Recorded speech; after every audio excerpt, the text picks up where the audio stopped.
Waste all day up here. Smoking and taking pictures. It's a street. It's not a fucking city. Has 2 shops and a fucking garden. Fuck you, Nuri! Fuck you!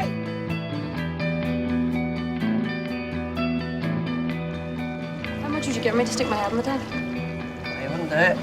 You're not mad enough. Fucking serious? Mental.